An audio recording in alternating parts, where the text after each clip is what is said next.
पर महाराज आचार्य श्री महाश्रमण जी के चरणों में सत सत नमन करते हुए हम आज का सत्र शुरू कर रहे हैं। त्रिपदी वंदना। वंदे अरहं वंदे गुरुवरं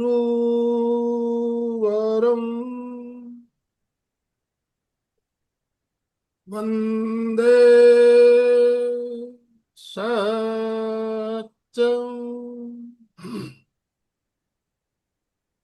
सभी साधक साधिकाओं को जय जिनेन्द्र, सुप्रभात। ओम अरहम, ओम अरहम। बंधु और बहनों, आज रविवार का दिन और हमें बेसब्री से इंतजार रहता है रविवार का। क्यों? क्योंकि आज हमारे साथ बेंगलोर से रेणु जी कोठारी जुड़ती है हमारे साथ, और एक बहुत ही शानदार श्रृंखला, और उस श्रृंखला का आज 52वां एपिसोड। ध्यान क्यों और कैसे इतनी लोकप्रिय हो रही है हमारी श्रृंखला। और इसी श्रृंखला के अंतर्गत शांत सुधारस पुस्तक पर आधारित जो हमारा अभी क्रम चल रहा है, उस क्रम का आज 14वां भाग। मेरे ख्याल से आज की जो भावना, अंतिम भावना, बहुत ही दुर्लभ भावना, 12 भावनाओं में अंतिम बताई जाती है, ऐसा में जहां तक मुझे नॉलेज है। तो बहुत सुंदर तरीके से एक एक भावना के बारे में चर्चा करते हुए प्रैक्टिकल के साथ हमने ये शांत सुधारस पुस्तक को भी पढ़ने का, समझने का, जानने का प्रयास किया। तो मैं ज्यादा समय लेना नहीं चाहूंगा। आप सभी भाई बहनों से निवेदन करना चाहूंगा, अपने अपने वीडियो ऑन करेंगे, वीडियो ऑन कीजिए। स्माइलिंग, आपके फेस, मुस्कुराते हुए चेहरे सबके दिखने चाहिए। और दोनों हाथ ऊपर करते हुए रेणु जी का वेलकम ओम आरम के साथ। रेणु जी, आपका बहुत बहुत स्वागत, अभिनंदन। आपसे निवेदन, आप आज का सत्र शुरू करें। Over to you. Thank you so much, sir. नीतान्तः प्रज्ञा गहनतम तत्त्वेषु निपुणा श्रुतस्वाध्यायेन सुविदितरहस्यो विभुवरा प्रशंसाशास्त्राणां सुषमतरसम्पादनश्रुति महाप्रज्ञ पूजो जिनपति स्वरूपो गुरुवरम् तनावग्रस्तोऽयं विविधभययुक्तश्च मनुजम् विधत्ते सन्तापम् प्रशमसमभावाद् विरहिता शुभं प्रेक्षाध्यानम्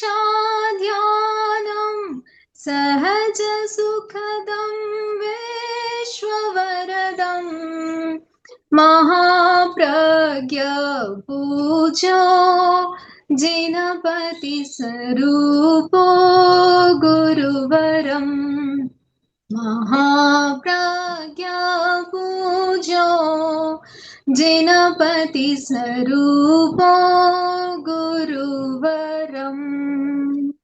तीर्थंकर भगवान प्रभु महावीर के चरणों में वंदन। प्रेक्षा प्रणीता आचार्य श्री महाप्रज्ञ जी के चरणों में वंदन। परम पूज्य आचार्य श्री महाश्रमण जी के चरणों में वंदन। ओम अरहम। सभी को सादर जय Jinendra. A very warm welcome. Beautiful morning, beautiful people, beautiful faces, smiling faces, सभी को सादर जय जिनेन्द्र। जैसे कि सर ने बोला, यस डेफिनेटली ये ऑफिशियली लास्ट भावना है, लेकिन एमपीके की क्लास हो और आपको बोनस ना मिले ऐसा तो हो नहीं सकता। तो 4 भावना बोनस में आपको मिलेगी, यहाँ पर बताई गई है। मैत्री भावना, प्रमोद भावना, करुणा भावना और मध्यस्थ भावना। तो ये हम नेक्स्ट वीक करेंगे। तो आप ये सोच के ना बैठे कि शांत सुधारस का आज लास्ट एपिसोड है, अगले हफ्ते भी एक एपिसोड और रहेगा। ठीक है, इतनी आसानी से आपको छोड़ने वाली नहीं हूं मैं। ठीक है, लेकिन हमारा जो ये ध्यान क्यों और कैसे श्रृंखला, ये तो कंटिन्यू रहेगी। ये तो कंटिन्यू ये है, कंटिन्यू रहेगी। ये तो कंटिन्यू है। शांत सुधारस पुस्तक पर आधारित जो अभी 12 भावना का जो क्रम चल रहा है, तो उसमें ये एक एपिसोड और रहेगा। उसके बाद हम, आप लोग सजेस्ट करें मुझे मैसेज करके कि आगे का टॉपिक क्या होना चाहिए। आपके पास 15 दिन का टाइम है, ओके। तो आप किस टॉपिक पर सुनना चाहेंगे, क्या आप सीखना चाहते हो, क्या आप जानना चाहते हो, तो आप प्लीज मैसेज करके बताएं ताकि हम आगे के टॉपिक्स के बारे में तैयारी कर सकें, ठीक है। बोधि दुर्लभ भावना। हे विशाल बुद्धि के धनी मनुष्य, यहाँ कवि कह रहे हैं हे विशाल बुद्धि के धनी। कौन है विशाल बुद्धि का धनी? हम लोग।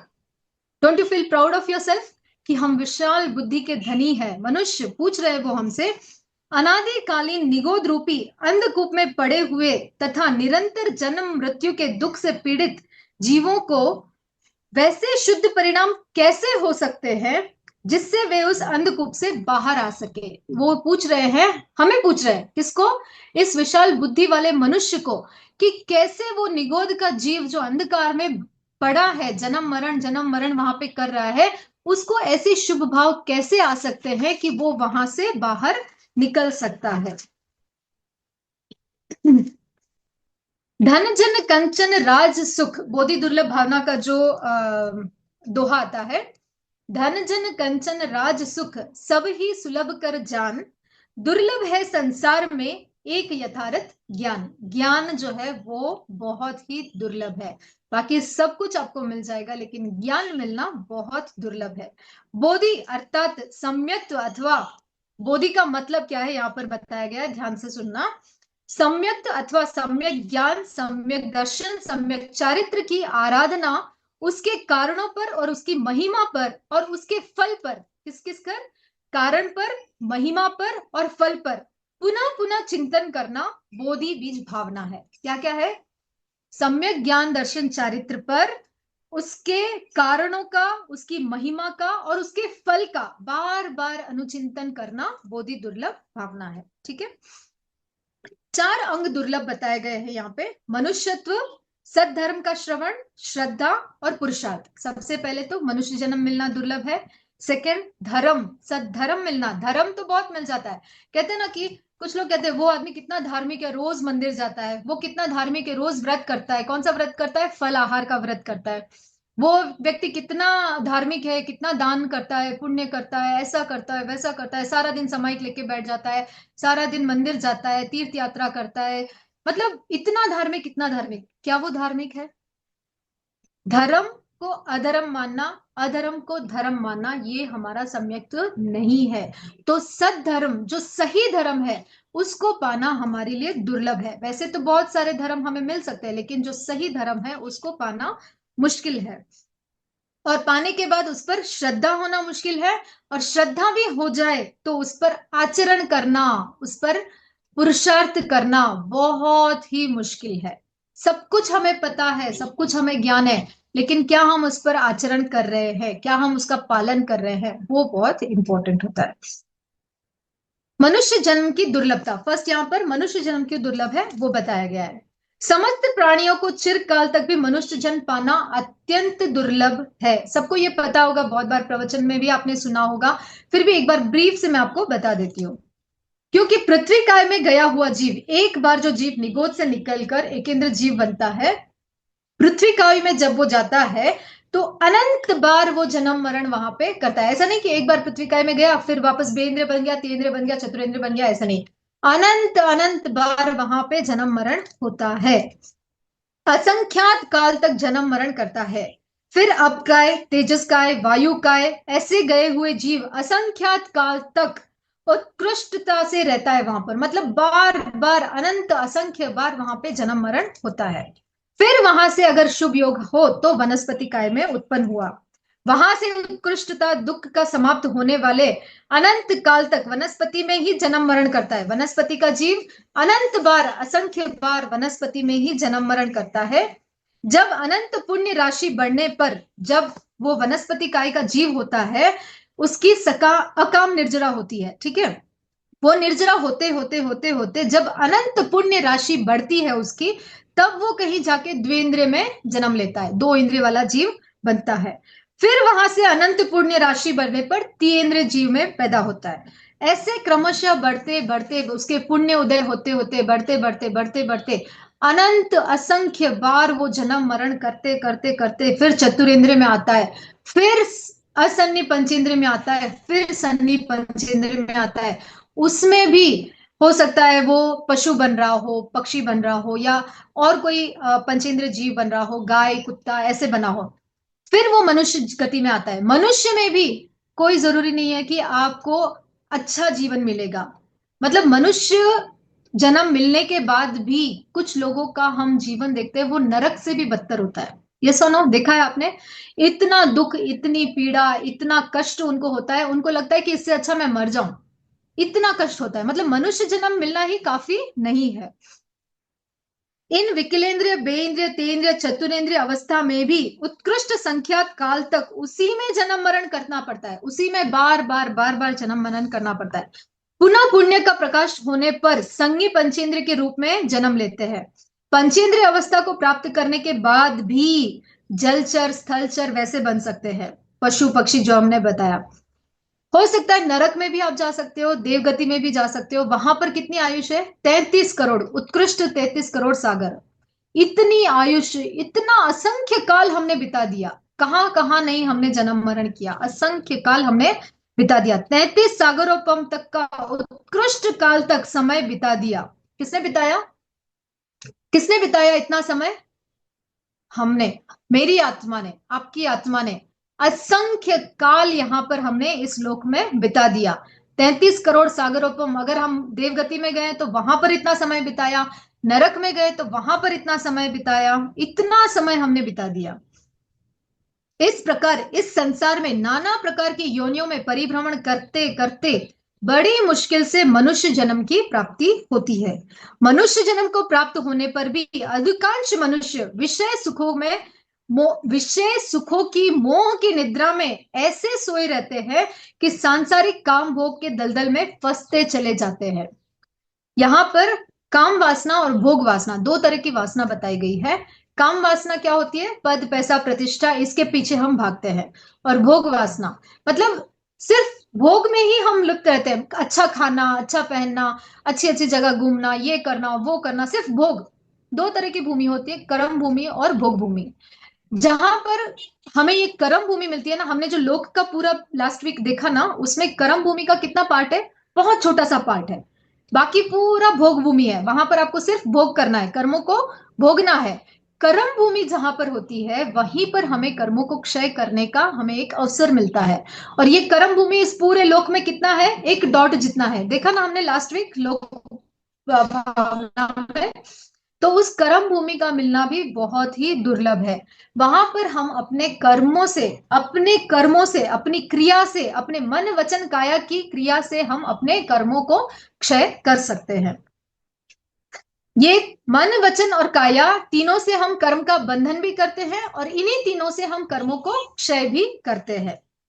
ये चीज आप नोट करके रखना। मन वचन और काया की प्रवृत्ति या जो कर्म हम करते हैं उससे कर्म का बंधन भी होता है और इन्हीं तीनों की प्रवृत्ति से हमारे कर्मों का क्षय भी होता है।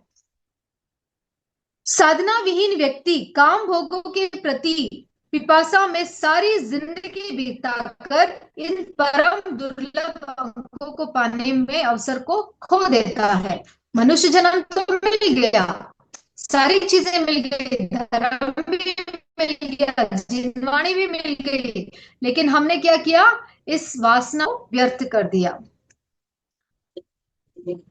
कदाचित पूर्व जन्मों के प्रबल पुनित संस्कारों एवं कषायों की मंदता से, किस किस चीजों से होता है? दो चीजों से होता है। एक तो कषाय की मंदता, हमारे जो कषाय है वो तीव्र नहीं होते, वो मंद होते हैं। एक तो कषाय की मंदता और एक पूर्व जन्मों के पुण्य के उदय की वजह से। ये दो चीज जब होती है तब हमें मनुष्य जन्म प्राप्त होता है। मनुष्य जन्म प्राप्त करने के बाद भी 10 बातें यहाँ पर दुर्लभ बताई गई है, 10 दुर्लभ बोल यहाँ पर बताए गए हैं। सबसे पहला, आर्य क्षेत्र।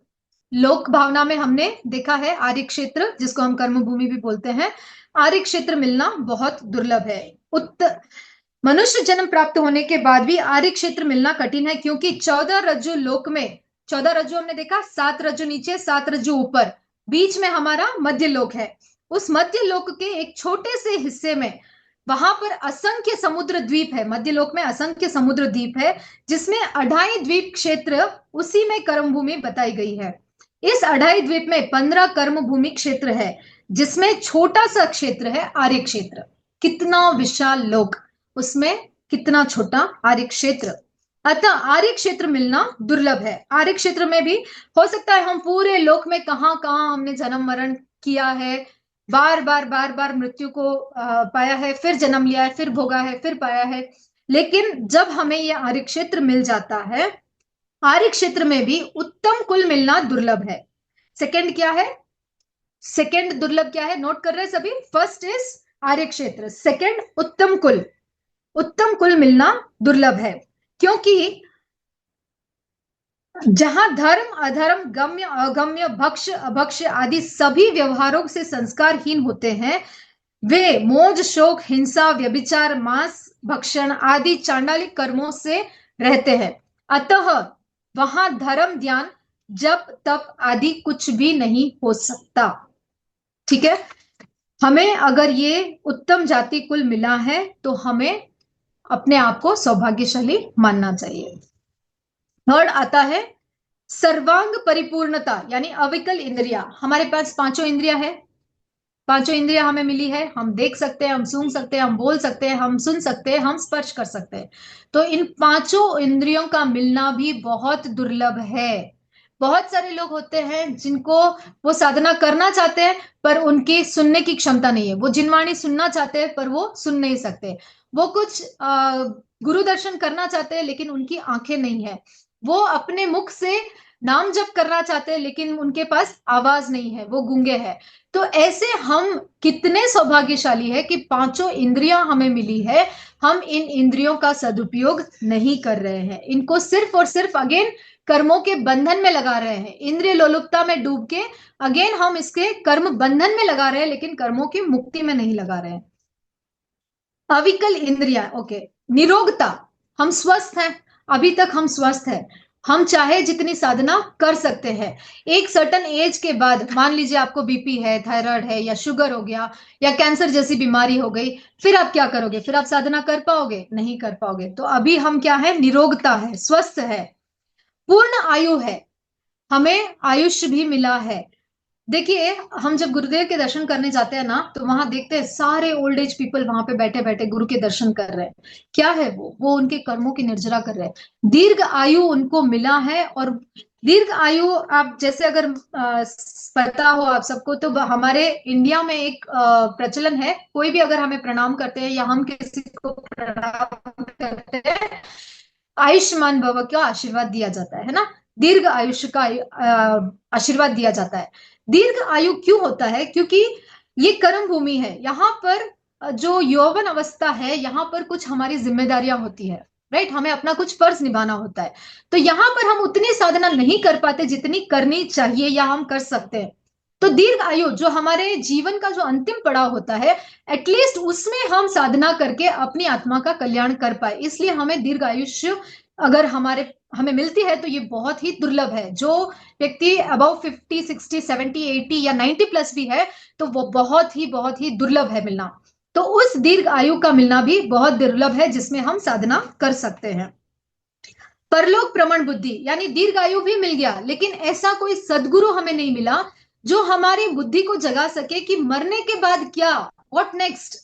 ये जन्म तो मिल गया, हमने भोग लिया, खाना पीना परिवार, पैसा भी कमा लिया, धर्म ध्यान भी कर लिया, सब कुछ कर लिया, लेकिन आगे क्या, व्हाट नेक्स्ट। अभी इसी समय अगर मेरी मृत्यु हो जाती है तो अगला जन्म मुझे कैसा मिलेगा? अगले जन्म में क्या मैं साधना कर पाऊंगी? अगले जन्म में क्या मुझे ये सारे 10 दुर्लभ चीजें मिलेगी? इन सब चीजों का बोध कौन कराता है? एक सदगुरु कराता है। तो हमारे जीवन में एक सदगुरु का मिलना भी बहुत दुर्लभ होता है। सब कुछ मिल गया, लेकिन अगर सदगुरु नहीं है तो हमें रास्ता कौन दिखाएगा? तो ये सदगुरु का मिलना भी बहुत दुर्लभ बताया गया है।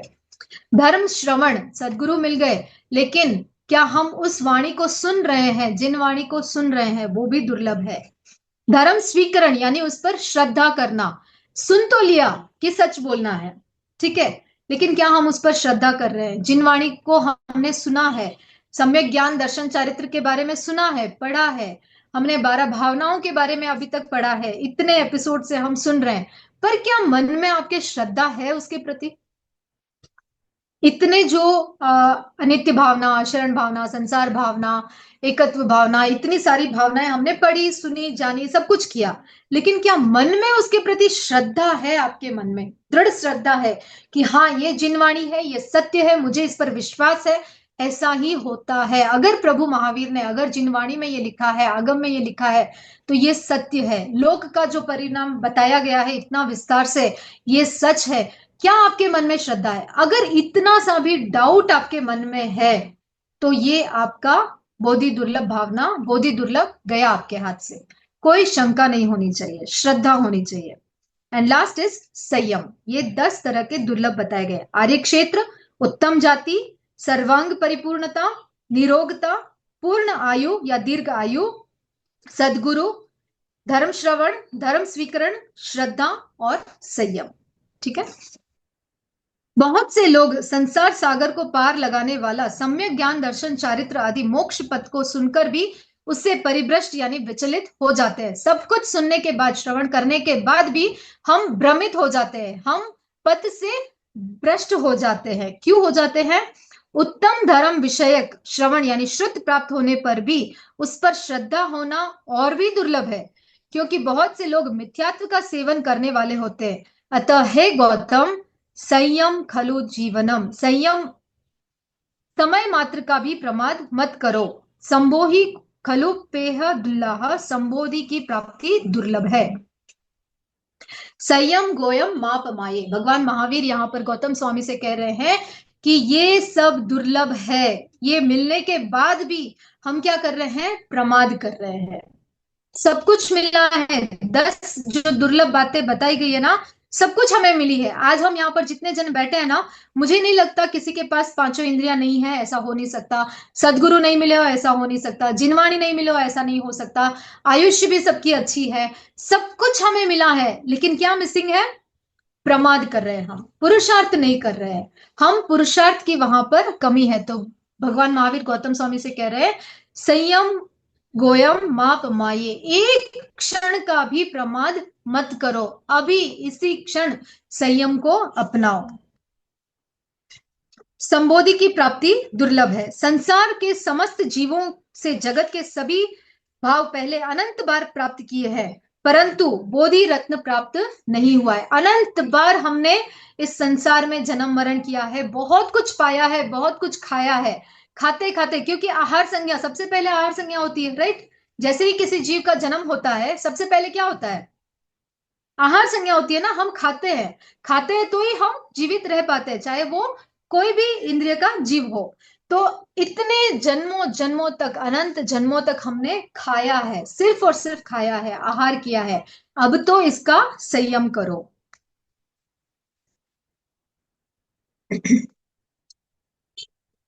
इन 3 लब्धियों, यहां पर 3 लब्धि बताई गई है। उपशम लब्धि, उपदेश श्रवण लब्धि, जो तीर्थंकर भगवान की वाणी सुनने की शक्ति रखते हैं।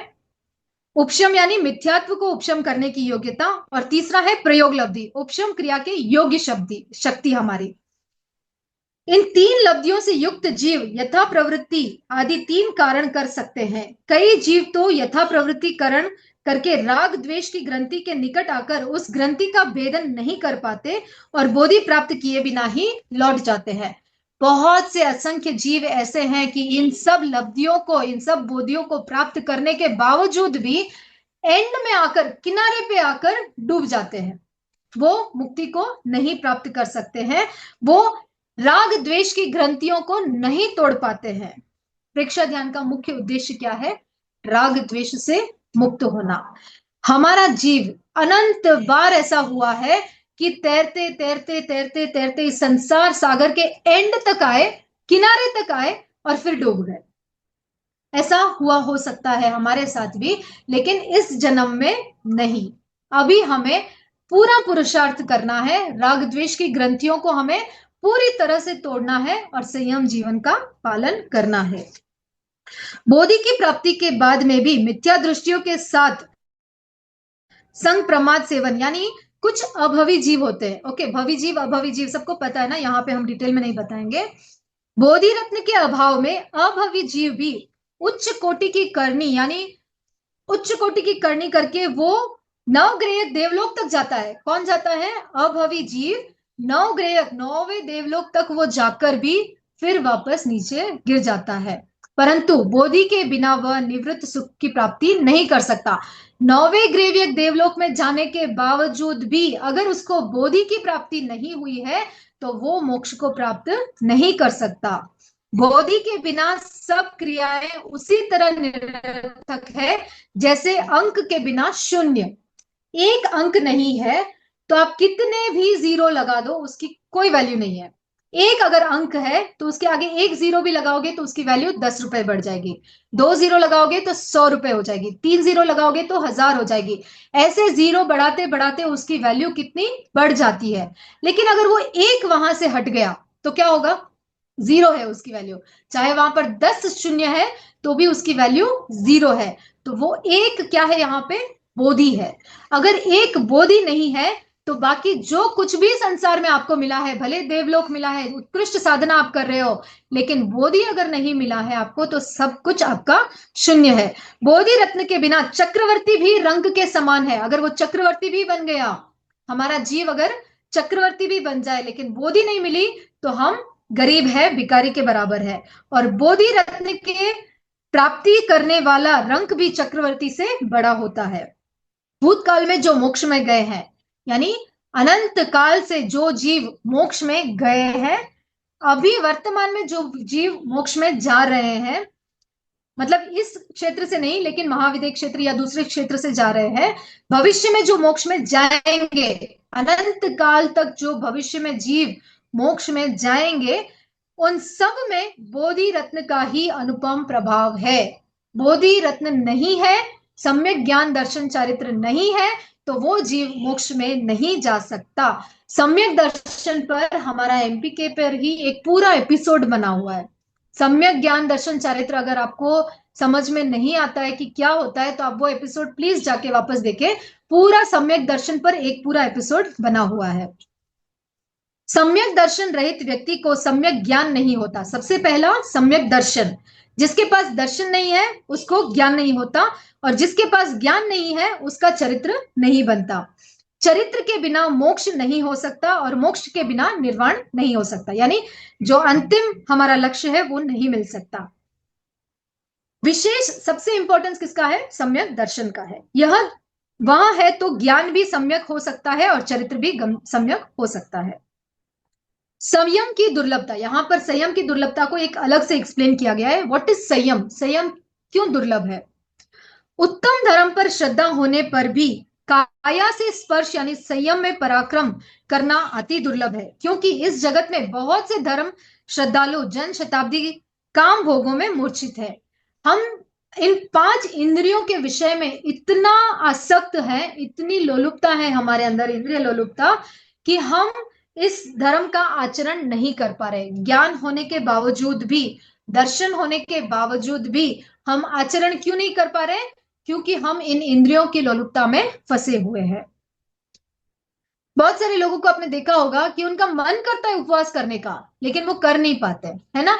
उनका मन करता है धर्म ध्यान करने का, ध्यान करने का, लेकिन वो बैठ ही नहीं पाते। क्यों? क्योंकि उनका शरीर उनका साथ नहीं देता है।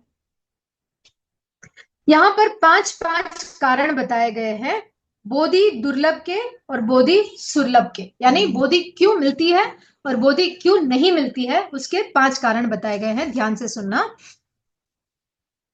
मोहनीय इन 5 कारणों की वजह से हम मोहनीय कर्म का उपार्जन करते हैं। कर्मों का राजा कौन है? मोहनीय कर्म, सबको पता है ना, कर्मों का राजा मोहनीय कर्म। तो इन 5 कारणों की वजह से हम मोहनीय कर्म का उपार्जन करते हैं और बोधि दुर्लभ हमें हो जाती है। अरहंतों का अवर्णवाद, अवर्णवाद का मतलब होता है उनके दोष के बारे में बताना या उनकी निंदा करना। सिंपल वर्ड में निंदा करना, अरहतों की निंदा करना। कौन है अरहंत? कौन है अरहंत? कौन बताएगा? अरिहंत भगवान कौन है? हाँ बताइए, अनम्यूट करके बोलिए। अरिहंत कौन है? नहीं पता किसी को? नमो अरियंतानम नमो सिद्धानम रोज बोलते हैं ना, कौन है अरियंत, कौन बताएगा? एनीवन अनम्यूट, यस कोमल बताइए। चार घाती कर्म को जो क्षय कर चुके हैं उन्हें हम अरिहंत कहते हैं। यस, जो अपने चार घाती कर्मों का क्षय कर चुके हैं, और जितने भी हमारे तीर्थंकर परमात्मा है वो सब अरिहंत की कैटेगरी में आते हैं। तो उनके दोषों को देखना या उनकी निंदा करना, देखिए उनमें दोष फर्स्ट ऑफ ऑल तो होते ही, जो भी है हम उस लायक नहीं है कि हम अरियंत परमात्मा की निंदा कर सके। अगर कदाचित किसी ने अरियंत परमात्मा की निंदा की तो उनको बोधि दुर्लभ हो जाएगी, उनको बोधि कभी नहीं मिल पाएगी। सेकेंड, अरहत प्रज्ञप्त धर्म की निंदा करना, जो केवली प्रज्ञप्त धर्म है, जो केवली भगवान ने धर्म बताया है, उसकी निंदा करना। आप धर्म फॉलो कर रहे हो नहीं कर रहे हो वो सेकेंडरी है, लेकिन धर्म की कभी निंदा मत करना, भूल के भी निंदा मत करना। ये पानी छान के पीने से क्या होता है, उपवास करने से क्या होता है, झूठ नहीं बोलने से क्या होता है, गुरु दर्शन नहीं करेंगे तो क्या होगा, ऐसे हम निंदा कर करके अपनी बोधि को हम खो रहे हैं, अपने ज्ञान को हम खो रहे हैं। धर्म का आचरण करते हो या नहीं करते हो उससे कोई फर्क नहीं पड़ता, धर्म की आप अनुमोदना करते हो या नहीं करते हो कोई फर्क नहीं पड़ता, लेकिन धर्म की कभी निंदा नहीं करना। ठीक है, फर्स्ट पॉइंट अरिहंत की निंदा नहीं करना, सेकेंड केवली प्रज्ञप्त धर्म की निंदा नहीं करना, थर्ड आचार्य उपाध्याय की निंदा नहीं करना। कोई भी संप्रदाय का आचार्य हो सकते हैं, वो जरूरी नहीं कि हमारे आचार्य अच्छे हैं वो आचार्य अच्छे नहीं है, ऐसा नहीं करना। किसी भी आचार्य का, किसी भी उपाध्याय की निंदा नहीं करना। आप उनके वंदन नहीं करते हो कोई बात नहीं, आप उनका अनुसरण नहीं करते हो कोई बात नहीं, आप उनको फॉलो नहीं करते हो कोई बात नहीं, लेकिन किसी भी आचार्य की, किसी भी उपाध्याय की निंदा नहीं करना। फोर्थ, चतुर्विध धर्म संघ की निंदा नहीं करना। क्या है चतुर्विध धर्म संघ, कौन बताएगा? चतुर्विध धर्म संघ क्या है? साधु, सतिया, श्रावक और श्राविका, इस चतुर्विध धर्म संघ की निंदा नहीं करना। तप और ब्रह्मचर्य के परिपाक से विषय दिव्य गति को प्राप्त देवों के निंदा नहीं करना। जिन्होंने ब्रह्मचर्य का पालन किया है, उत्कृष्ट तप साधना की है, तपस्या की है, ओम अभिराशि को नमः हम माला फेरते हैं ना रोज, क्या है ओम अभिराशि को नमः, जो उत्कृष्ट तपस्या की है उन मुनिराजों की हम अनुमोदना करते हैं। ब्रह्मचर्य, ब्रह्मचर्य का नाम सुनते ही कौन से मुनि का नाम आता है आपके मुख पर? ब्रह्मचर्य की उत्कृष्ट साधना किसने की है? नहीं पता? स्थूलभद्र स्वामी का नाम सुना है? हाँ, स्थूलभद्र स्वामी ने नमः, हम ये माला भी फेरते हैं ब्रह्मचर्य का उत्कृष्ट साधना करने के लिए। अनंत चौबीसी पहले थी, अनंत चौबीसी बाद में भी होगी।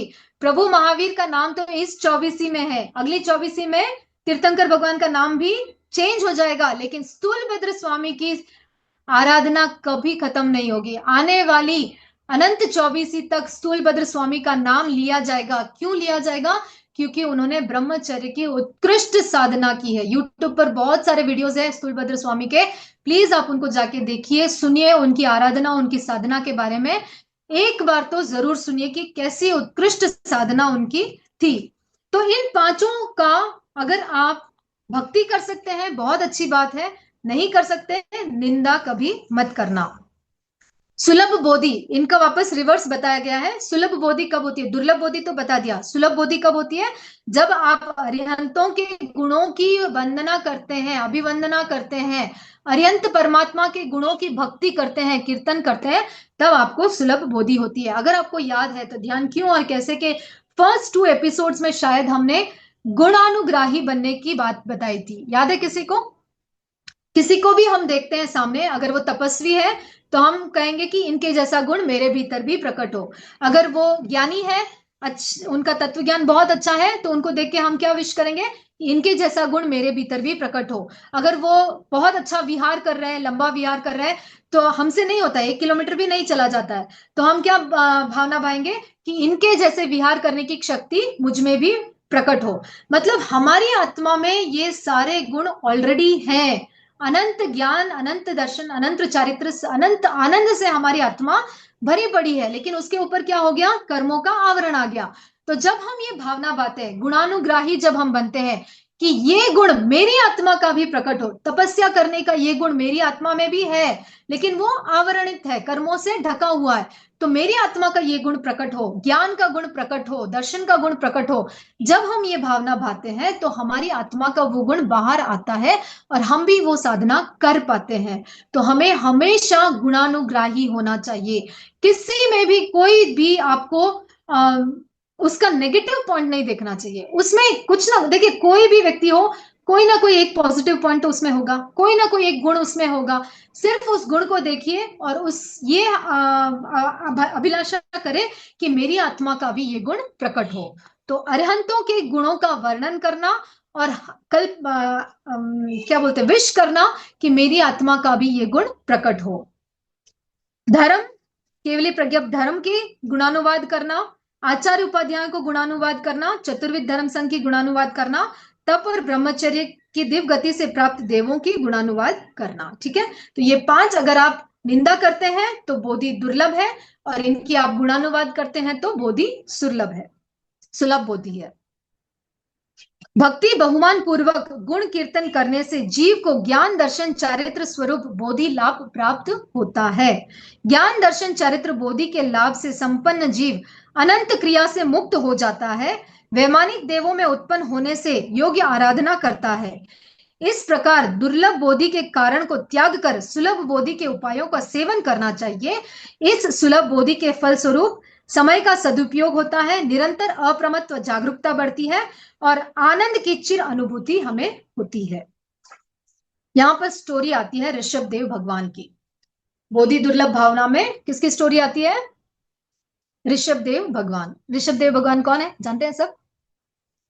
जानते हैं कौन है ऋषभ देव भगवान? बताइए कोई, अनम्यूट योरसेल्फ। देखिए सबके चेहरे पर कितनी स्माइल है। ऋषभ देव भगवान बताइए, फटाफट अनम्यूट करके बताइए। चित्रा जी अनम्यूट योरसेल्फ, विजया जी, एनीवन? अनम्यूट नहीं हो रहा है, ठीक है कोई बात नहीं। ऋषभ देव भगवान ने दीक्षा लेने से पूर्व अपने 100 पुत्रों को पृथक पृथक राज्य दे दिया था। जब ऋषभ देव भगवान ने दीक्षा ली, उसके पहले, दीक्षा लेने से पहले उनके कितने पुत्र थे? 100 पुत्र थे। किसी को भी अगर ऋषभ देव भगवान के बारे में नहीं पता है, आज आपका होमवर्क है, प्लीज जाके उनका पूरा जीवन चरित्र पढ़िए। वो क्या थे, कैसे उन्होंने साधना की, कितनी उनकी आयुष्य थी, कितने उनके पुत्र थे, क्या क्या उनकी साधना थी, ऋषभ देव भगवान के बारे में पढ़िए और जानिए। ठीक है, तो दीक्षा लेने के पहले उन्होंने अपने जो 100 पुत्र थे उन सबको अपना अपना राज्य देकर बांटकर फिर उन्होंने दीक्षा ली। भरत सम्राट को अयोध्या का राज्य मिला। भरत जो उनका बेटा था उसको कौन सा राज्य मिला? अयोध्या का राज्य मिला। कुछ समय के बाद भरत के राज्य में रत्न चक्र की उत्पत्ति हुई। रत्न चक्र कहाँ उत्पन्न होता है? जो चक्रवर्ती बनने वाला होता है उसके राज्य में चक्र उत्पन्न होता है। भरत महाराजा चक्र आदि 14 रत्नों के दिव्य प्रभाव से समस्त भूमंडल यानी 6 खंडों पर विजय प्राप्त करके अपनी अयोध्या राजधानी में प्रवेश कर रहे थे। 6 खंड पता है? अभी लोक भावना हमने लास्ट वीक की थी। तो 6 खंड क्या है आपको अच्छी तरह से पता होना चाहिए कि मध्य लोक में 6 खंड कहाँ कहाँ होते हैं। उन 6 खंडों के अधिपति को हम चक्रवर्ती कहते हैं। तो भरत राजा 6 खंडों पर विजय प्राप्त करके जब वापस अयोध्या लौट रहे थे तो वो जो चक्र होता है वो अंदर नहीं आ रहा था। तो भरत चक्रवर्ती बोलते हैं कि ऐसा क्यों हो रहा है, मैंने तो पूरे 6 खंड पर विजय प्राप्त कर ली है, तो ये चक्र अंदर क्यों नहीं आता है? तो पुरोहित बताते हैं कि आपने भले ही संपूर्ण भरत क्षेत्र पर विजय प्राप्त कर ली है, किंतु आपके 99 जो भाई है, जो भ्राता है आपके, उन्होंने आपकी शरण स्वीकार नहीं की है। आपके भाइयों ने अभी तक आपकी शरण स्वीकार नहीं की है। भरत चक्रवर्ती ने तुरंत अपने भाइयों को बुलावा भेजा। दूत के साथ उनको कहा कि आपका बड़ा भाई चक्रवर्ती है, अतः आपको उनकी आज्ञा और अधीनता स्वीकार करनी चाहिए। बाहुबली को छोड़कर 98 भाई, बाहुबली और भरत चक्रवर्ती की स्टोरी भी आपको पता होनी चाहिए। I think everyone knows this. Okay, 98 जो भाई थे, भरत चक्रवर्ती और बाहुबली को छोड़ के बाकी जो 98 भाई थे, वे बोले कि पिताजी ने हमें राज्य दिया है तो हम आपको क्यों सरेंडर करें? पिताजी ने हम सबको बराबर राज्य दिया है तो हम क्यों आपको सरेंडर करें? तो वो ये बात पूछने के लिए अपने पिताजी के पास गए। पिताजी कौन थे? ऋषभदेव भगवान। ऋषभदेव भगवान के पास गए और उन्होंने पूछा, हे भगवान, भगवान को पहले वंदन नमस्कार करके निवेदन किया, भगवान आपने हम सब भाइयों को अलग अलग राज्य दिया, फिर भी बड़ा भाई भरत हमें सता रहा है। अपने विशाल हृदय के गर्व में आकर हमारा राज्य हमसे छीनना चाहता है। हे भगवान हम क्या करें? सब 98 जो भाई हैं वो भगवान से ऐसे पूछ रहे हैं कि हम क्या करें। अनंत ज्ञानी भगवान ऋषभदेव ने कहा, हे राजपुत्रों, आप सब इन बाह्य भौतिक राज्य के पीछे क्यों चिंतित हो? ये तो सब बाहर का राज्य है, इसके पीछे क्यों चिंतित हो? ये बाह्य सत्ता संपत्ति अस्थायी है। आज अगर तुम भरत को नहीं भी दोगे, कल कोई और छीन लेगा तुमसे। कौन छीनेगा? और कोई नहीं छीनेगा, तो मृत्यु तो निश्चित ही आपकी छीन लेगी। एक ना एक दिन उसे छोड़ना ही पड़ेगा। इस भौतिक संपत्ति को चोर चुरा सकता है, डाकू छीन सकता है, अग्नि से जल सकती है, पानी में गलकर नष्ट हो सकती है, धरती से अपने अंदर समा सकती है। भाई इसका बंटवारा मांग रहा है और पुत्र इसमें अपना हिस्सा मांग रहा है। अतः इस अशाश्वत राज्य का मोह छोड़ दो। क्या कहा? भगवान ऋषभदेव ने 98 पुत्र को क्या संबोधन दिया कि इस अशाश्वत जो राज्य है उसका जो मोह है तुम्हारे अंदर, उसके प्रति जो अटैचमेंट है उसको तुम छोड़ दो और शाश्वत स्थायी आत्मा के साम्राज्य को प्राप्त करो। अस्थायी साम्राज्य को छोड़ दो, उसके प्रति जो ममता है वो छोड़ दो और जो स्थायी साम्राज्य है उसको अपनाओ। व्हाट इज स्थायी साम्राज्य? क्या है स्थायी साम्राज्य? जिसे कोई नष्ट नहीं कर सकता, कोई छीन नहीं सकता। समझो, बोध को प्राप्त करो। भगवान ऋषभदेव ने अपने पुत्रों को कहा, बोध को प्राप्त करो। क्यों नहीं बोध को प्राप्त कर रहे हो? इस प्रकार में बोधि, सम्यक ज्ञान, दर्शन, चारित्र प्राप्त करना निश्चय ही दुर्लभ है। भगवान ऋषभदेव की अमृतमय देशना सुन के 98 भाइयों ने पूछा, हे भगवान, हमें अनश्वर अनंत साम्राज्य कैसे प्राप्त होगा? भगवान ने कहा ना कि अनश्वर साम्राज्य को प्राप्त करो, तो वो पूछ रहे हैं कि हमें कैसे प्राप्त होगा? भगवान ने कहा, हे भव्यो, उन सब 98 को क्या संबोधन दिया? भव्यो, यानी आप भवी जीव हो। इस संसार में रत्न त्रय की प्राप्ति होना अत्यंत दुर्लभ है। अतः आप सभी संयम मार्ग को स्वीकार करके अनंत ज्ञान, दर्शन, चारित्र के अखंड आत्म साम्राज्य को प्राप्त करो। आपके उस अक्षय राज्य पर भरतेश्वर का भी कोई जोर नहीं चलेगा। क्या कहा प्रभु ऋषभदेव ने? कि आप अगर इस अपने भीतर के साम्राज्य को प्राप्त कर लेते हो तो वो भरतेश्वर, भरत को भरतेश्वर कहा, भरतेश्वर भी आपके सामने आकर नमस्कार करेगा, वंदन करेगा। ये अस्थायी राज्य को लेकर आप क्या करोगे? लड़ाई झगड़ा ही होगा। इससे अच्छा है आप अपने भीतर के साम्राज्य को अगर आप प्राप्त करते हो, सम्यक ज्ञान दर्शन को पालन करते हो, संयम जीवन को अपनाते हो, तो भरतेश्वर भी आकर, वो चक्रवर्ती भी आकर आपके चरणों में नतमस्तक हो जाएगा, तुम्हारे चरणों में झुककर वो नमस्कार करेगा। सभी 98 राजकुमार निकट भविष्य सरल बोधि धर्म को अपनाते हैं, हलुकर्मी होते हैं। भगवान ऋषभदेव की उपदेश रूपी अमृत वाणी से उनके हृदय में स्थापित हो गई। सभी भाई बोधि दुर्लभता का चिंतन कर वैराग्य के भावों से अनुरंजित हो गए और 98 भाइयों ने तत्काल अपना राज्य भरत को सौंप दिया और संयम जीवन को स्वीकार किया। उसके अनेक वर्षों तक उत्तम संयम का पालन किया। इस प्रकार बोधि दुर्लभ भावना की अनुप्रेक्षा करके अपने समस्त कर्मों का अंत कर, चार घाती समस्त कर्मों का क्षय कर, उन्होंने सिद्ध की असीम, अखंड, शाश्वत, अनश्वर, अनंत और अक्षय साम्राज्य को प्राप्त किया। उस बड़े से साम्राज्य को छोड़कर अपने भीतर के साम्राज्य को उन्होंने प्राप्त किया और सिद्ध, बुद्ध और मुक्त हो गए। अब हम ध्यान का प्रयोग करेंगे। सीधे बैठे सभी। बोधि दुर्लभ भावना बहुत ही इंपॉर्टेंट है। जितना हो सके, जहां पर भी आपको इसका मटेरियल मिले, प्लीज उसको पढ़े, सुने और इसको अनुसरण करने की कोशिश करें। सीधे बैठे सभी। एवरीवन प्रयोग के लिए तैयार हो जाए। Prepare yourself for the practice. 3 बार महाप्राण ध्वनि का उच्चारण करेंगे। श्वास भरे,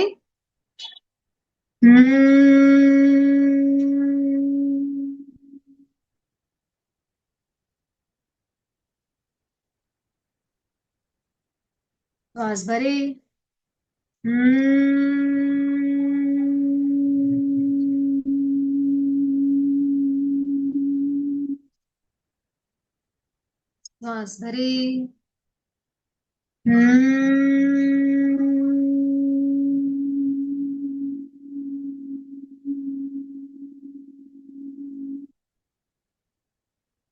पूरी एकाग्रता और जागरूकता के साथ इस प्रयोग को करेंगे। आज के इस प्रयोग में हम अनंत की यात्रा करेंगे, जहां हम निगोद से निकलकर यहां तक पहुंचे हैं। ठीक है। फुल कंसंट्रेशन, कंप्लीट अवेयरनेस, कोई इधर उधर का डिस्टरबेंस नहीं।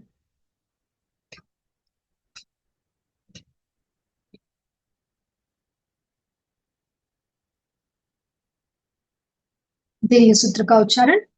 संपिखाई आपगा मापयिनम्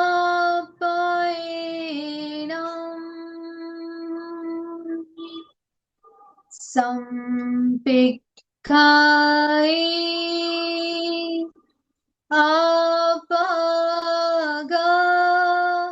मापयिनम् संपिखाई आपगा मापयिनम्। आत्मा के द्वारा आत्मा को देखें, स्वयं स्वयं को देखें। अपने आप को देखने के लिए प्रेक्षा ध्यान का अभ्यास करें। ध्यान का संकल्प। मैं चित्त शुद्धि के लिए प्रेक्षा ध्यान का प्रयोग कर रही हूं। मैं चित्त शुद्धि के लिए प्रेक्षा ध्यान का प्रयोग कर रही हूं। मैं चित्त शुद्धि के लिए प्रेक्षा ध्यान का प्रयोग कर रही हूं।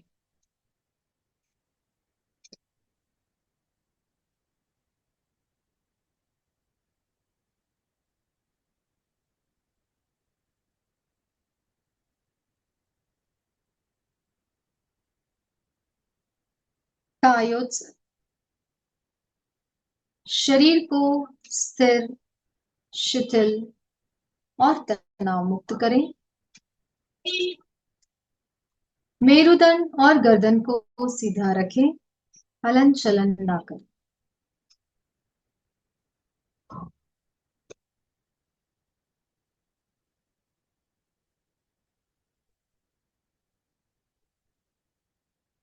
मांसपेशियों को ढीला छोड़ें, शरीर की पकड़ को छोड़ें, ममत्व का विसर्जन करें। कायगुप्ती का अभ्यास करें। प्रतिमा की भांति शरीर को स्थिर रखें, कोई हलन चलन नहीं, पूरी स्थिरता, जस्ट लाइक अ स्टैच्यू। हाथ की, पैरों की, कंधों की, गर्दन की, आंखों की कोई मूवमेंट्स नहीं, कंप्लीट स्टिलनेस। बिल्कुल प्रतिमा की तरह स्थिर हो जाए।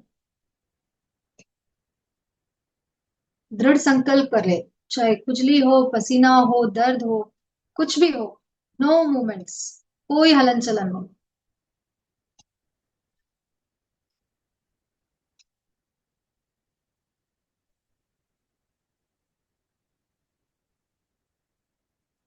पैर के अंगूठे से लेकर मस्तिष्क तक शरीर के प्रत्येक अवयव पर चित्त को ले जाएं और शिथिलता का सुझाव दें।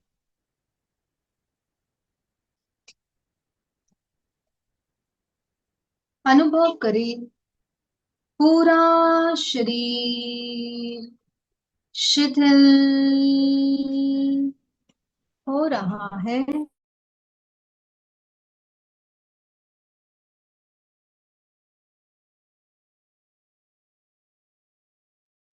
अनुभव करें पूरा शरीर शिथिल हो रहा है।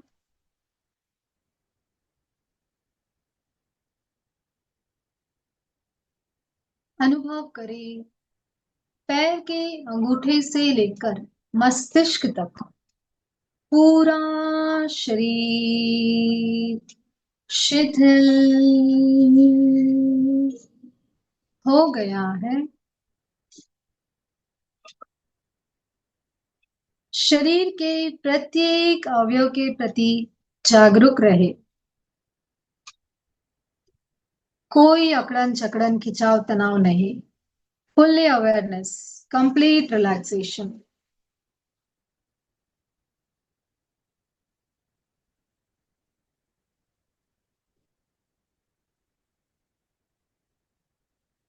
पूरे ध्यान काल तक कायोत्सर्ग की मुद्रा बनी रहे।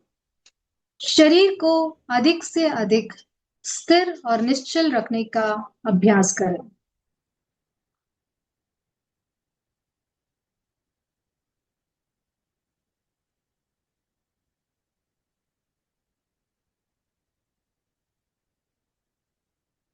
गहरा लंबा सांस लें, गहरा लंबा सांस छोड़ो।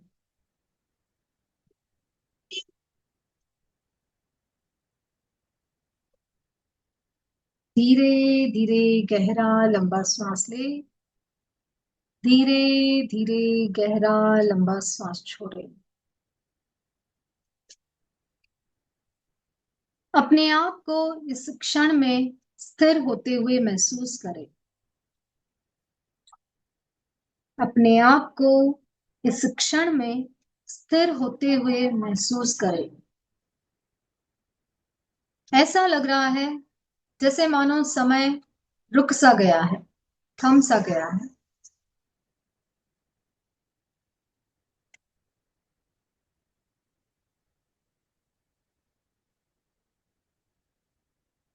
इस पवित्र स्थान में आप अभी एक नई वास्तविकता में कदम रख रहे हैं। एक ऐसी स्थिति जहां आप तनाव से मुक्त हैं।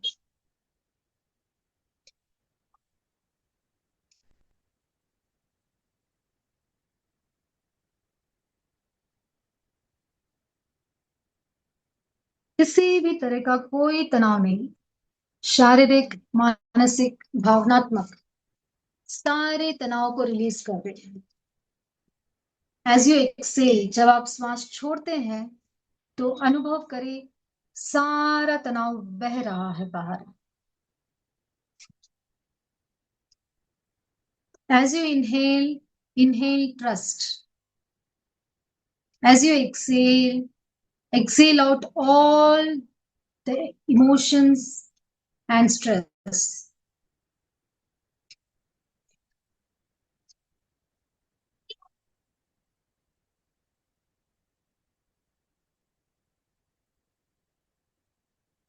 श्वास भरते समय विस्तार को महसूस करें। श्वास छोड़ते समय रिलैक्सेशन को महसूस करें।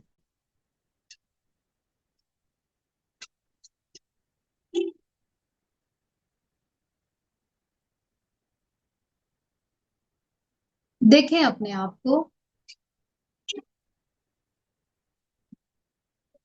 देखें अपने आप को। मैं आत्मा हूं, मैं आत्मा हूं।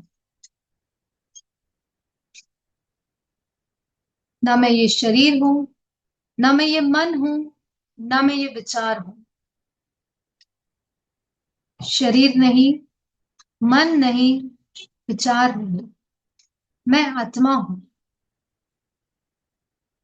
देखिए आपकी यात्रा कहां से शुरू हुई। अनंत काल तक मेरी आत्मा निगोद में पड़ी थी।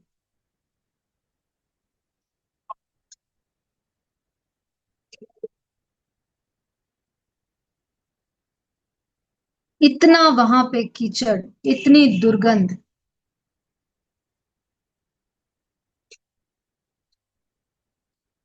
अंधकार ही अंधकार। निरंतर वहां पे जन्म मृत्यु जन्म मृत्यु जन्म मृत्यु हो रहा था। दुख से पीड़ित मेरा जीव, कुछ उसके शुभ परिणाम उदय में आए। निगोद से निकलकर मैं एकेंद्र जीव बना।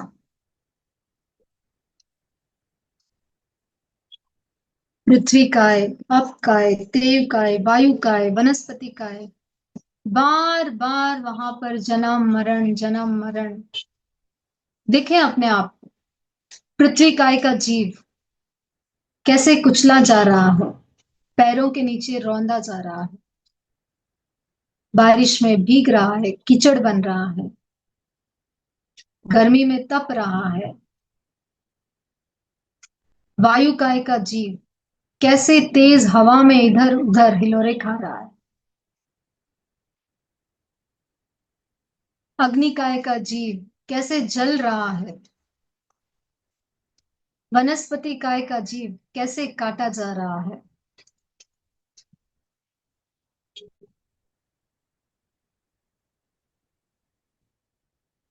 असंख्य काल तक इस एकेंद्रीय जीव बार बार जन्म मरण जन्म मरण जन्म मरण करता करता करता करता अनंत पुण्य राशि बढ़ने पर मैं द्वेंद्रिय जीव बनी, 2 इंद्रिय वाली जीव।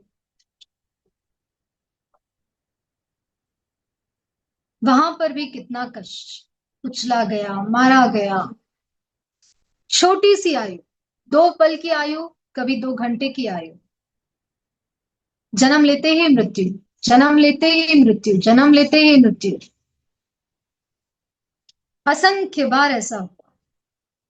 फिर अनंत पुण्य राशि बढ़ने पर 3 इंद्रिय जीव बनी।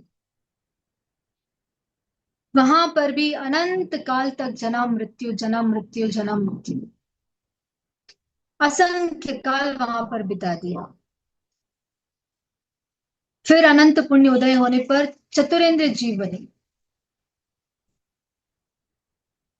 देखें अपने आप, वहां पर भी वही जन्म मरण जन्म मरण। कोई सुख का कोई नामो निशान नहीं, केवल दुख ही दुख। फिर अनंत पुण्य का उदय हुआ, पंचेंद्र जीव बनी।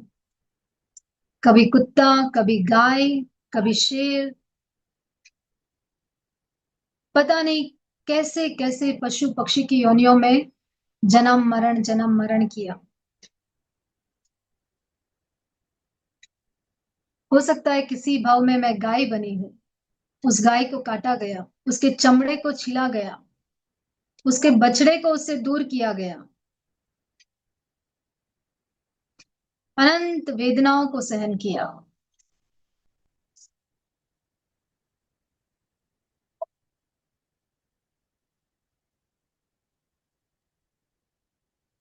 फिर अनंत पुण्य का उदय हुआ और सन्नी पंचेंद्रिय बने।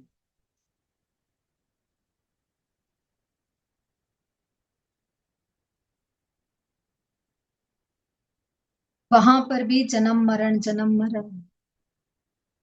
हो सकता है पुण्य के उदय से देव गति में भी जन्म हुआ हो, लेकिन वहां पर भी क्या किया, 33 करोड़ सागरों का आयुष्य वहां पर क्षय किया, एक भी त्याग वहां पर नहीं कर पाई। इतना असंख्य काल वहां पर बिता दिया, लेकिन अपनी आत्मा के कल्याण के लिए मैं कुछ भी नहीं कर पाई। वहां देव गति में रहने के बावजूद भी कुछ नहीं कर पाई।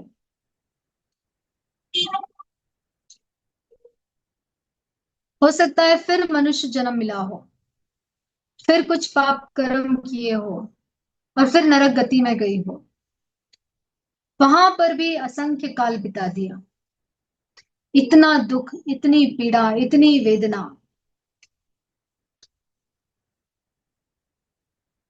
असंख्य काल से ये जन्म मरण का चक्रव्यूह चल रहा है।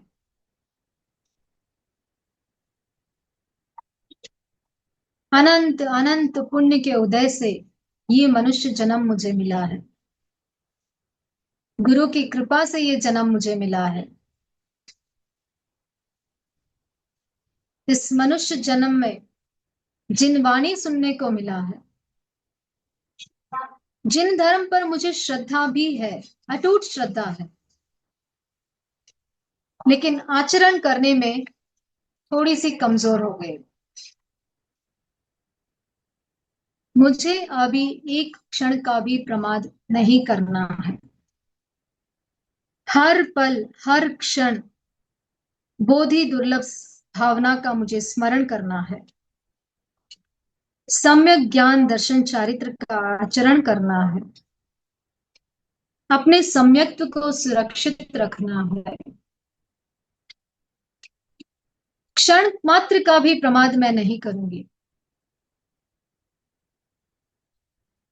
जो बोधि मुझे उपलब्ध हुई है उसको मैं जाने नहीं दूंगी, व्यर्थ नहीं जाने दूंगी।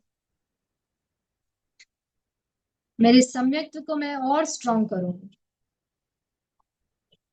संयम जीवन का पालन करूंगी। ग्रस्त जीवन में रहते हुए भी मैं संयम का पालन करूंगी।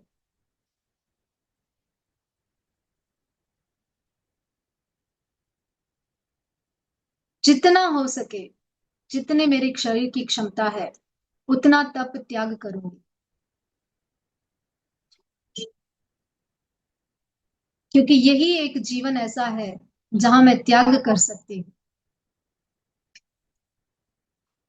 बड़ी दुर्लभता से ये मनुष्य जन्म मिला है, जिन वाणी मिली है, जिन शासन मिला है, गुरु कृपा मिली है, पांचों इंद्रियां मिली है, शरीर भी स्वस्थ है, दीर्घ आयुष्य भी मिला है, सब कुछ मिला है, लेकिन सिर्फ प्रमाद की वजह से मैं अपने बोधि को खो रही हूँ।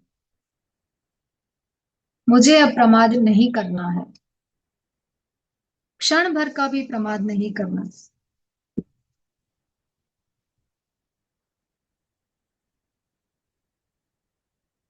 दृढ़ संकल्प करें। जितनी मेरी क्षमता है, जितना मेरा इस शरीर से हो पाएगा, मैं संयम जीवन का पालन करूंगी।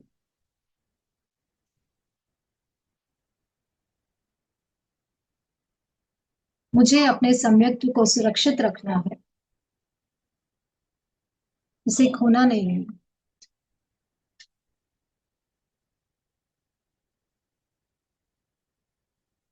देखें अपनी आत्मा को कितना पुरुषार्थ कर रही है। पुरुषार्थ करते करते करते करते धीरे धीरे सारे कर्मों को क्षय कर रही है। जितने भी कर्मों का आवरण है इस आत्मा पर, सारे कर्म क्षय हो रहे हैं।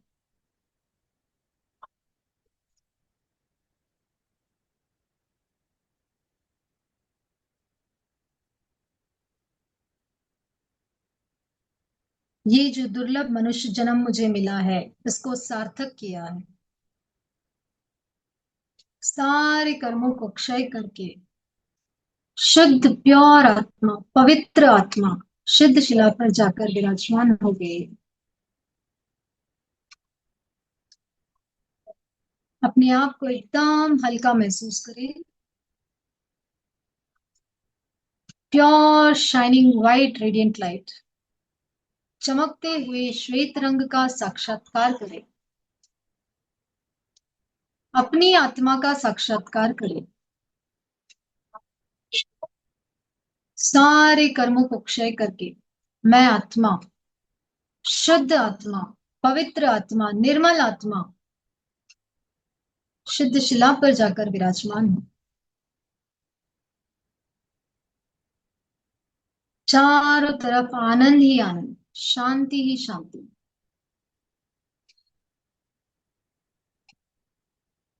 ना जन्म का दुख, ना मृत्यु का डर, कोई जन्म मरण नहीं, केवल शाश्वत आनंद का अनुभव।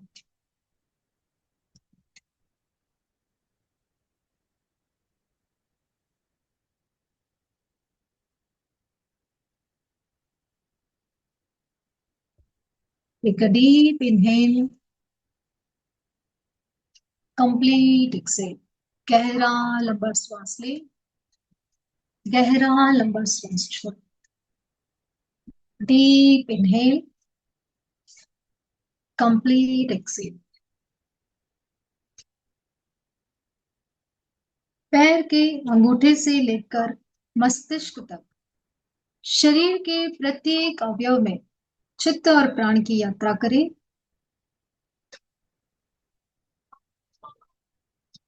अनुभव करें चैतन्य पूरी तरह जागृत हो गया है।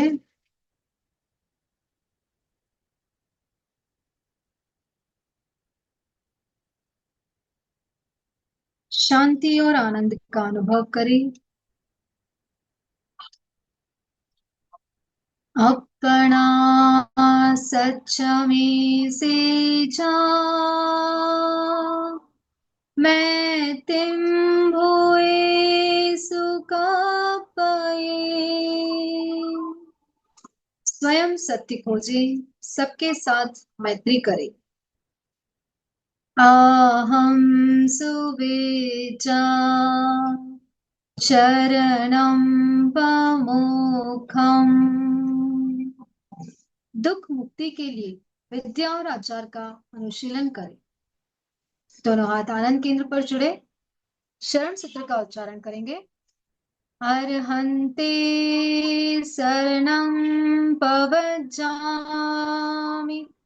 सिद्धे शरणं पवज्जामि, साहु शरणं पवज्जामि, केवलीपणतं धम्मं शरणं पवज्जामि। वंदनासन की मुद्रा में 3 बार वंदे सच्चम का उच्चारण करेंगे। श्वास भरे और श्वास छोड़ते समय मस्तक को जमीन से लगाने की कोशिश करें। एक डीप इनहेल, वंदे सच्चम,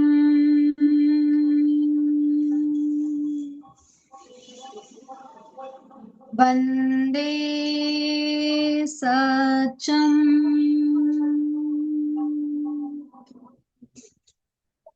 वंदे सच्चम।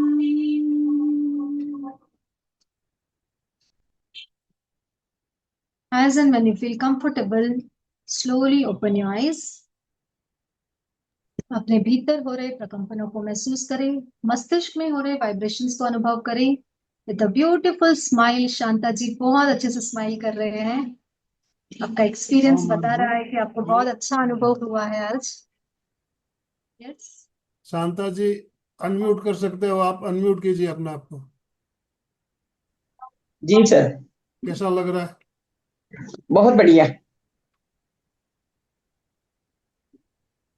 अपने अनुभव बताइए। आप इतने दिन से ये हमारा सेशन चल रहा है, जुड़ रही है, तो आपको कैसा अनुभव हो रहा है, जरूर बताइए। सर लेवल 1 तो आप ही ने सिखाया है।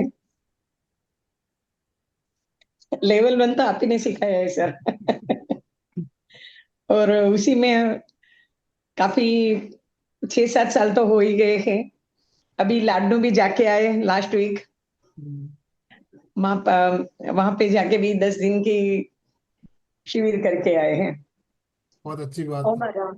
ओम ओम राम। कोमल जी, कोमल जी, कोमल बोथरा अनम्यूट कीजिए। कोई क्वेश्चन नहीं है। अनुभव, अपने अनुभव तो बताइए। As usual uncle, immense gratitude, बहुत बहुत कृतज्ञ उसमें आपका। इतने अच्छे ध्यान के लिए, इतनी अंदर आत्मा में, मतलब इतने अंदर चले जाते कि लगता है कि खत्म क्यों हो गया। आप जब शरण सूत्र कर दे तब मैं वापस आई, मुझे तो पता भी नहीं चला कि शरण सूत्र स्टार्ट हो गया है। Good. So thank you so much for the wonderful session.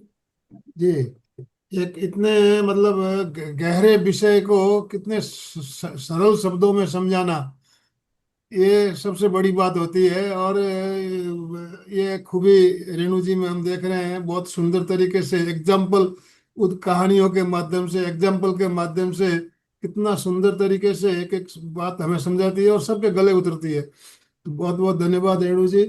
इनकी आवाज भी इतनी सुरीली, इतनी मीठी है मीठी कि है, सुनने का मीठी मन है। करता रहता है। संतोष मीठी है आवाज। संतोष जी, संतोष जी अपने आप को अनम्यूट कीजिए। संतोष वैद, आवाज आ रही है मेरी? संतोष जी, बीजल जी, क्यों आपका कैमरा ऑफ है? आजकल आप स्क्रीन पे नहीं आते हैं। हाँ, मधु जी, मधु जी, संतोष जी, बोलिए संतोष जी पहले।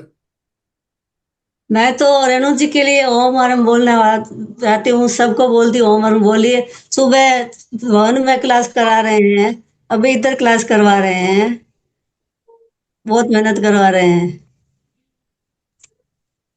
हाँ, thank you so Madhu much. जी, मधु जी, कैसे हैं मधु जी आप? अच्छी हूँ, अच्छी हूँ। बहुत मुश्किल, पर आपकी आवाज सुनना और जितनी देर भी वो पल मिलते हैं मैं कर लेती वेरी नाइस। हूँ। मेरी आवाज आ रही है। बिल्कुल। देखिए मधु जी, मैं हमेशा कहता हूँ कोई आपसे पूछे कैसे है, तो हमेशा कहिए सब कुशल मंगल है, गुरुदेव की कृपा है। बस यही नहीं शब्द बोल, आपके मुंह से निकलने चाहिए। आपके शरीर में वेदना भी है, मालूम है, लेकिन कहने से तो कम नहीं होने वाली और बढ़ जाती है उससे। तो आपको हमेशा ये कहना है मैं कुशल मंगल हूँ, गुरुदेव की कृपा है। बस ये शब्द हमारा त्राण देने वाले शब्द होते हैं हमें। तो कभी भी अपने मुंह से ये नहीं कहना है कि मेरी तकलीफ है या है। सहन करना है, कर्म है हमारे, सहन तो करना ही पड़ेगा। लेकिन शब्दावली हम जो प्रयोग करते हैं उसका असर हमारे ऊपर बहुत ज्यादा होता है। तो हमेशा हमारे शब्द जो है कभी भी नेगेटिव नहीं होने चाहिए, पॉजिटिव होने चाहिए हमेशा। यस। बिजल जी, बिजल जी किधर गई? बिजल जी हैंड राइज कीजिए। अर्चना जी, अर्चना जी, आप लोगों से एक अर्चना जी सवाल के करना बाद चाहती बिजल हूँ जी। मैं कि आप सिर्फ संडे संडे ही क्लास में आते हैं या बाकी अदर डेज भी आप ध्यान का प्रयोग कर रहे हैं? बिल्कुल। एमपीके में तो जुड़ ही रहे हैं, डेफिनेटली एमपीके में तो डेली कर रहे हैं, लेकिन आपकी सेल्फ साधना कैसी चल रही है स्वयं के साथ? एटलीस्ट हम पूरा दिन में 5 मिनट भी अगर हम खुद के साथ बैठ सके, अपनी आत्मा का अवलोकन कर सके कि मैं क्या हूँ, कहाँ हूँ, क्या कर रही हूँ, क्या करना है, कहाँ से आई हूँ, कहाँ जाना है। ऐसे नहीं कि बाथरूम से आई हूँ, ऑफिस रेणु में जी, जाना है, वो वाला नहीं। रेणु जी, हमारे है जो ना? सुबह 4 से 5 हफ्ते में 2 दिन सेशन हो रहा है, अभी 5 एपिसोड हो चुके हैं। मधु जी सुबह 4 बजे उस सेशन को भी अटेंड करती है। चार वेरी बजे नाइस। उठ के उस सेशन को अटेंड करना। और ये इस 4 बजे उठ के सेशन अटेंड करना, मतलब जिनके नसीब अच्छे होते हैं, मैं तो कहता हूँ वो ही सुबह सुबह कर ब्रह्म सकते मुहूर्त हैं। से पहले, सागर मुहूर्त कहते हैं जिसको, सागर मुहूर्त में उठकर ध्यान करना बहुत बड़ी बात। ब्रह्म मुहूर्त। यस। अर्चना जी, बोलिए। अर्चना जी बात कीजिए, उसके बाद बीजल जी। हाँ, नमस्ते। रेणु जी, बहुत ही सुंदर आप पद्धति है और कहानी के माध्यम से तो बहुत समझ में आता है और बहुत सुंदर ध्यान तो हम गहरी नींद में जाते हैं। बहुत सुंदर, ओम अरहम। बीजल बिल्ली मोरा। बहुत सुंदर। Thank you, thank unmute you. Option दिया है आपको, अनम्यूट कीजिए। अनम्यूट कीजिए। जय जिनेन्द्र रेणु जी। आज का सेशन बहुत अच्छा था। मतलब सच में, मतलब मेडिटेशन करते करते एक क्षण में मतलब इतनी आंसुओं की धारा बह गई। निगोद के जीव, फिर एक इंद्रिय बे इंद्रिय, और फिर जब मनुष्य के अंदर भी जब भगवान तो मिले, कब मिले पता नहीं। मतलब ऐसा लग रहा है कि कितने जन्म मरण के फेरे किए। बहुत मतलब एक आपके साथ ही ऐसा है कि एक ऐसे, मतलब अटैचमेंट है। आप जो बोलते हो और वो सुन के जो जोड़ान होता है ना, और वो किसमें नहीं होता है।